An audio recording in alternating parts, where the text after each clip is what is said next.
واستغفر لهم الرسول لوجدوا الله توابا رحيما آمنت بالله وصدق الله مولانا العظيم وبلغنا رسوله النبي الكريم الأمين ونحن على ذلك لمن الشاهدين والشاكرين والحمد لله رب العالمين إن الله وملائكته يصلون على النبي يا أيها الذين آمنوا صلوا عليه وسلموا تسليما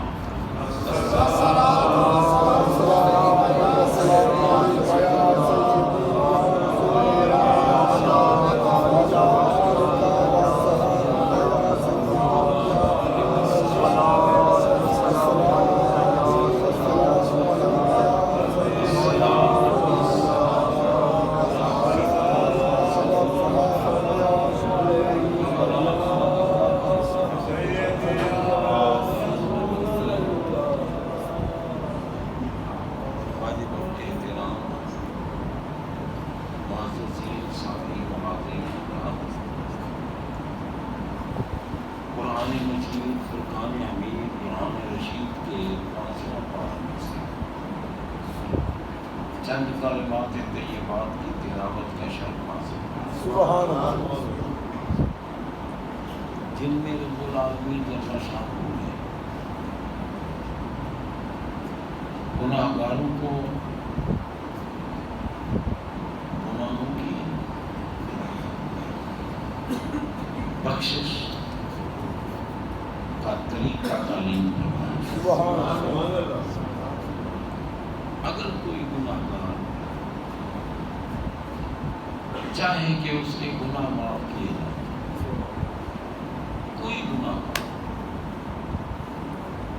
اس ظالم اس کلمہ صاحب ہے جو عموم زمان پہ دلال کرے جس زمانے میں گناہگار اگر یہ چاہے کہ میرے گناہ معاف کیے اب یہاں رد ہو گیا ان لوگوں کا جو کہتے ہیں کہ یہ آیت اس وقت کے لیے تھی جب نبی پاک دنیا میں بیٹھے تھے بعد میں نہیں دیکھو کوئی اس کا مخصص بیان کرے کوئی مقید بیان کرے دیکھو جی دوسری جگہ قرآن میں ہے کہ بس یہ آیت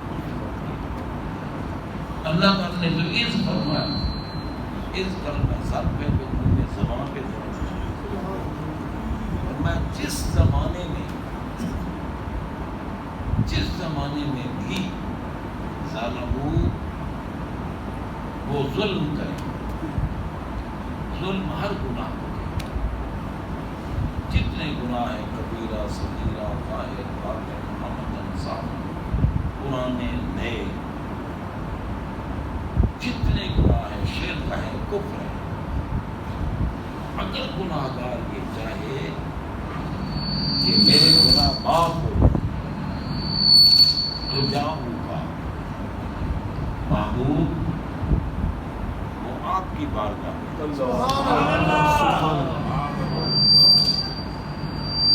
آپ کی بارگاہ میں حاضر ہوں اور فوراً اللہ تعالیٰ سے معافی مانگے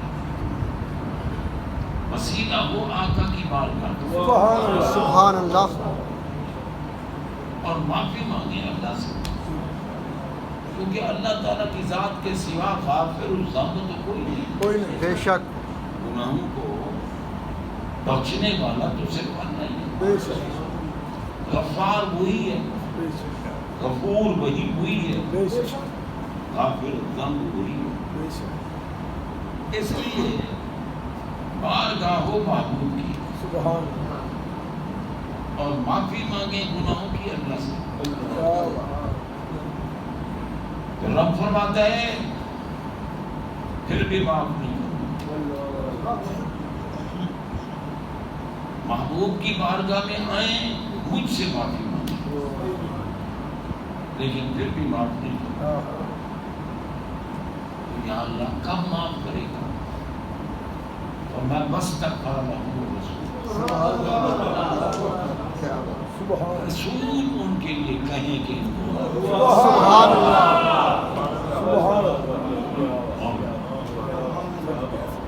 اچھا اب دیکھو نا قرآن مجید میں یہ ہے کہ فَلَوْ أَنَّهُمْ إِذْ ظَلَمُوا أَنفُسَهُمْ جَاءُوكَ،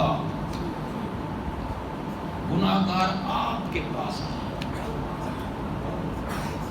پھر اللہ تعالیٰ نے یوں کیوں نہ فرمایا کہ وَاسْتَغْفَرْتَ، آپ ان کے لیے سفارش کریں، شفاعت کریں، بخشش مانگیں، یوں نہیں فرمایا وَاسْتَغْفَرَ لَهُمُ الرَّسُولُ، رسول ان کے لیے بخشش مانگیں، یہ نہیں فرمایا کہ آپ ان کے لیے نا رسول، کیونکہ آپ کو رسول بالاصل بنایا ہے، اور رسول بالاصل اس ذات کو کہتے ہیں کہ جو اللہ سے لیتا ہو اور مخلوق میں بانٹتا ہو۔ سبحان اللہ اللہ تعالیٰ سے لینے والی ذات صرف ہمارے آقا ہے۔ سبحان اللہ بے شک جس کو بھی جو نعمت جو رحمت مل رہی ہے عطا اللہ کی ہے، مگر بانٹ ہمارے آقا، سبحان اللہ سبحان اللہ کیونکہ وہ ہیں رسول بالاصل۔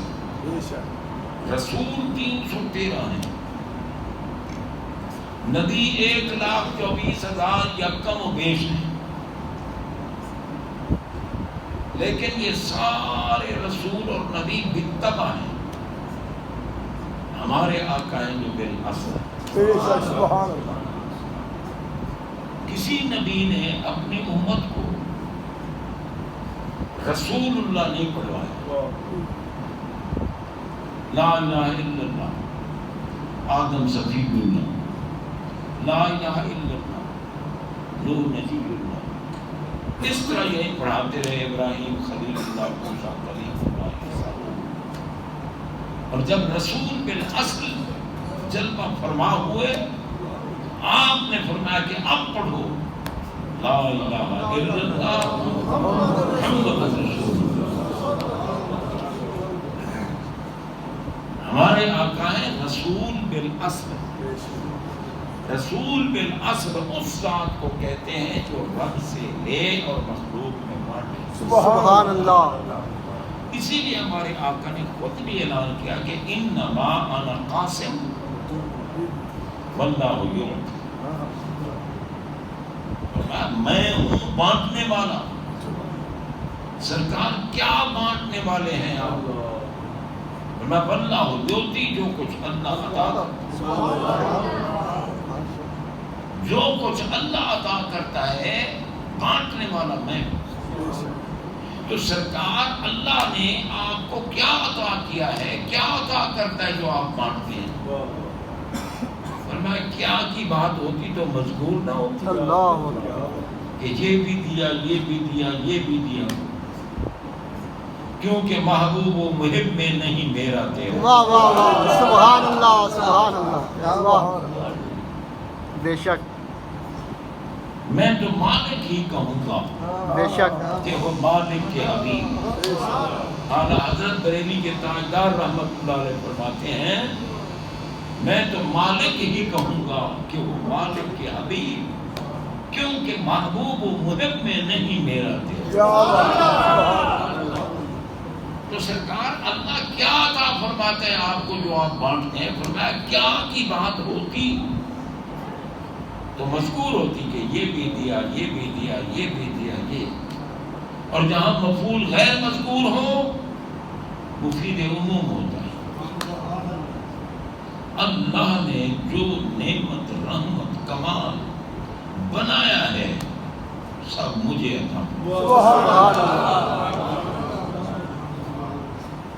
بانٹتا بھی میں تھا، بانٹ بھی میں رہا ہوں اور بانٹتا بھی میں رہا۔ سبحان اللہ اب یہ ان کی بھی تو تردید ہے نا، جو کہتے ہیں 40 سال بعد نبوت ملی۔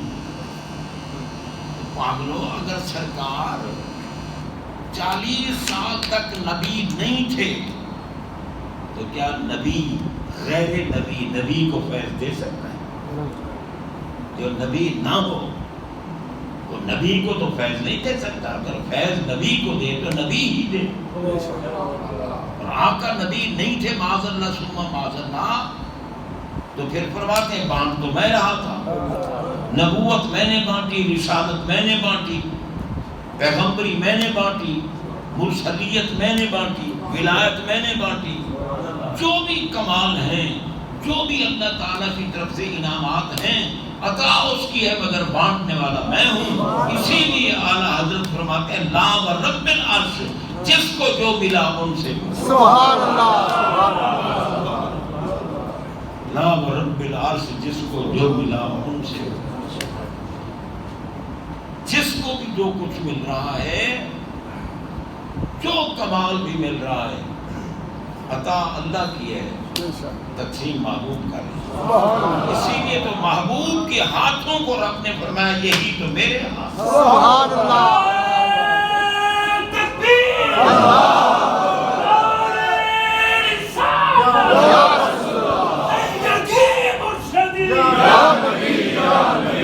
یہی تو میرے ہاتھ ہے.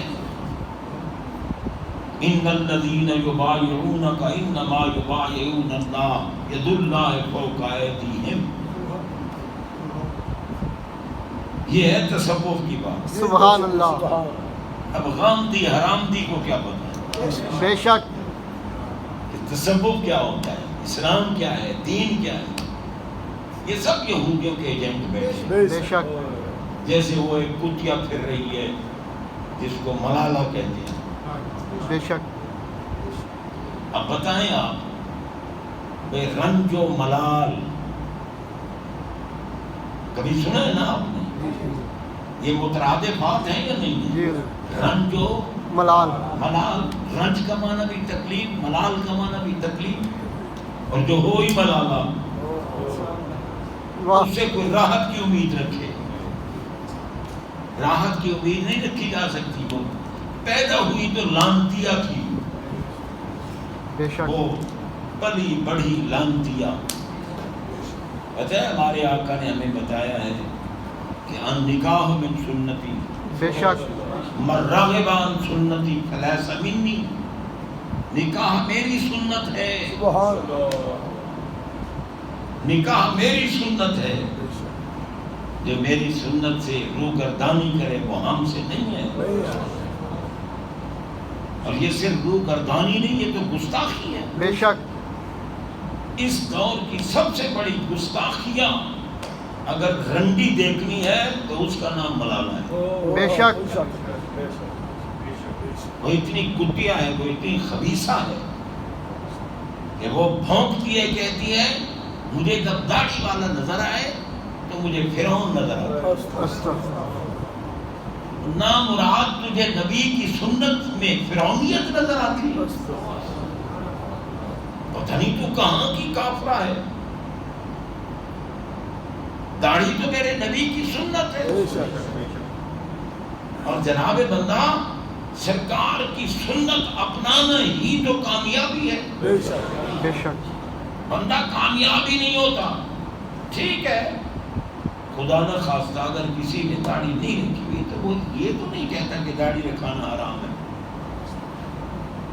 یہ تو نہیں کہتا نا، گناہگار ہے، اس کی گواہی قبول نہیں ہے، اس کی شہادت قبول نہیں. لیکن یہ تو نہیں نا کہ وہ کہیں کہ جناب بندہ، ایک بندہ نماز نہیں پڑھتا، نماز پڑھنا فرض ہے، نہیں پڑھتا گناہگار ہے. اگر وہ کہے کہ نماز پڑھنے سے مجھے فلاں شیطان یاد آتا ہے تو پھر کافر ہو.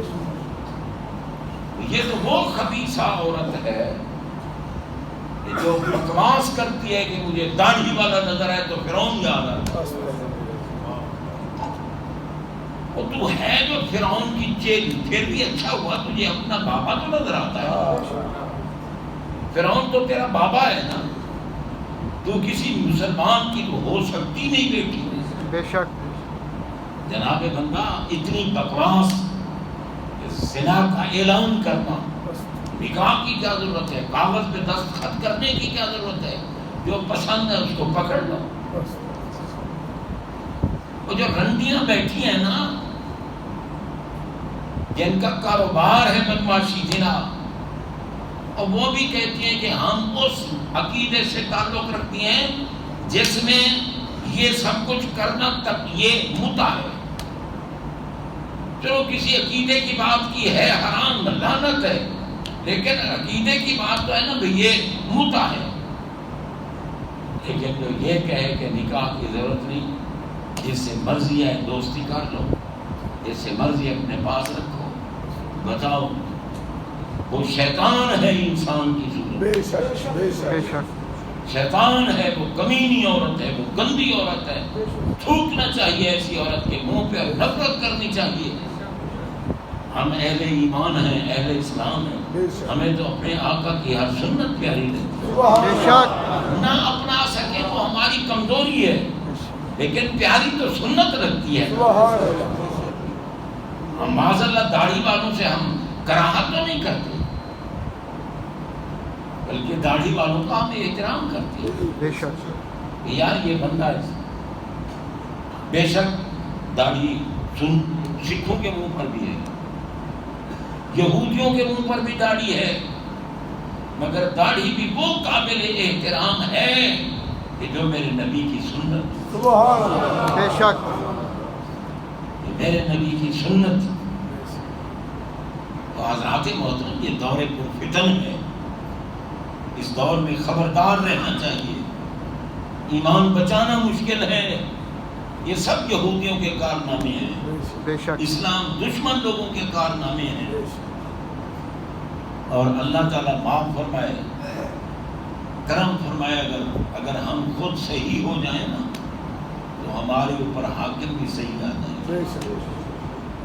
جب ہم خود حرام کھائیں، سود کھائیں، رشوت کھائیں، بے ایمانی سے مال ہڑپ کریں، زکاتیں لے کر خود کھا جائیں، فطرانے خود کھا جائیں، جناب بندہ عشر کی بیت المال سے سب کچھ ہڑپ کر جائیں، غریبوں کا نام ان کو ملتا ہی نہیں.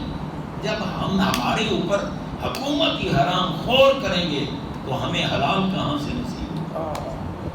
جہاد ہے اس دور میں میرے آقا کی سنت پہ عمل کرنا، سرکار کے حکم پہ عمل کرنا، کیونکہ اللہ نے بار بار فرمایا ہے کامیاب وہی انسان ہے جو میرے محبوب کی غلامی کا توق گلے میں ڈالے. سبحان اللہ. محبوب کا غلام بن جائے، کیونکہ محبوب ہی سے میری نعمتیں ملتی ہیں.